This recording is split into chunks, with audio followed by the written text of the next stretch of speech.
Hello, FPV friends. Today's video is an instructional one on how to set up a custom throttle curve for drones like Whoops that tend to have a very high throttle point.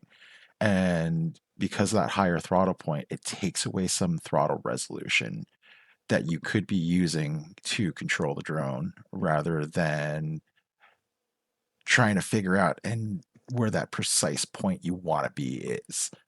So I got this concept from watching a pilot at a race who was a new pilot, and they were just yo-yoing the entire time, where they would almost hit the ceiling, then almost hit the floor, and then hit the ceiling and hit the floor. So I'm not Joshua Bardwell, but you're going to learn something today. All right.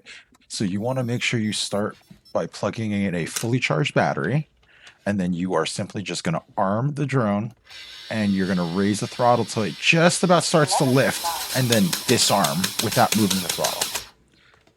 Now we're going to take a look at the throttle position on the radio.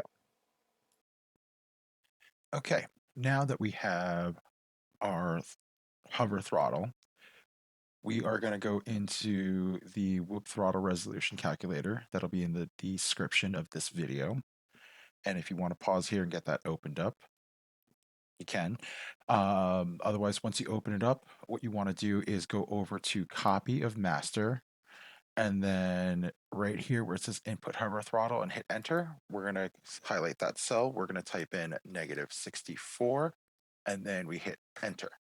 So now that gives us all 17 points that we want to use in the radio.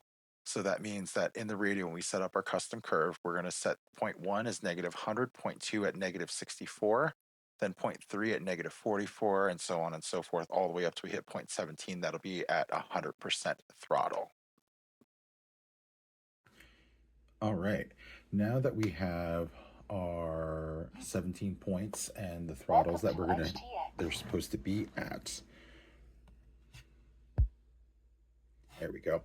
Okay, what we're going to do is we're going to start by taking take our model and we're going to highlight and we're going to copy the model. This will be different for the TX16 or any of the radios that have a touchscreen, but for anything that has a scroll dial, this will be the exact procedure. We're going to copy the model and then we're going to have to put it down at the very, very bottom, and then it's going to be a blank model. So what I'm going to do then is select that model, and then we are going to page over and we're going to rename it the same model, except I'm going to go, it's Boxer, and then that was a Meteor 65. So I'm just going to go, let's see, do I know my alphabets? Ooh. M, and then we're going to go 6, 5. And the reason that we have to make a different model for every drone that we fly or every Whoop that we fly, unfortunately, is the hover throttle for everything is going to be a little different unless you have all the exact same builds. So now that we have this model renamed to something different, we know what model it is. I'm going to go return back, and now it's named Boxer M65 for Meteor 65. And then I'm going to go into the models page and then just keep paging over until I hit curves. And then now I'm going to select curve 1, and I'm going to raise the count to 17, which is the max. And then we're going to make sure the smooth is unchecked. So now per the chart that we used before, point 1, -100. Then point 2, -64. Oop, too far.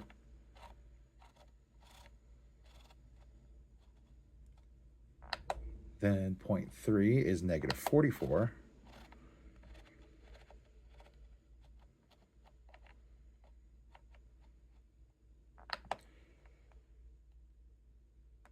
Point 4 is -33.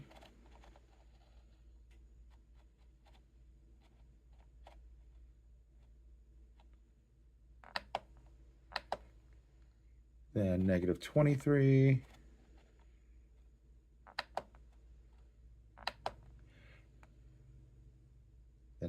-13.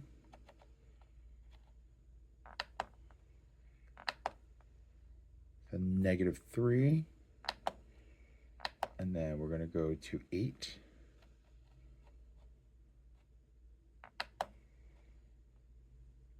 And then on point 9 is going to be 18.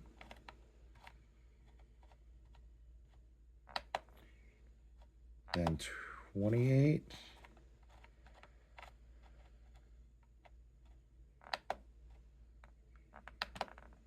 And 39.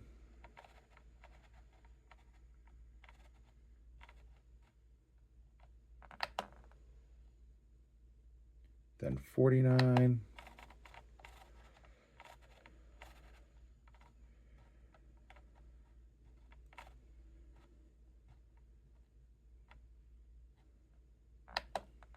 Then 59.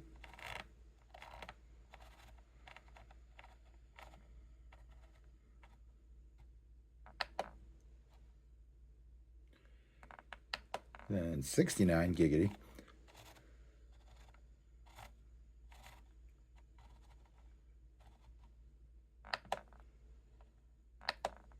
Then 80.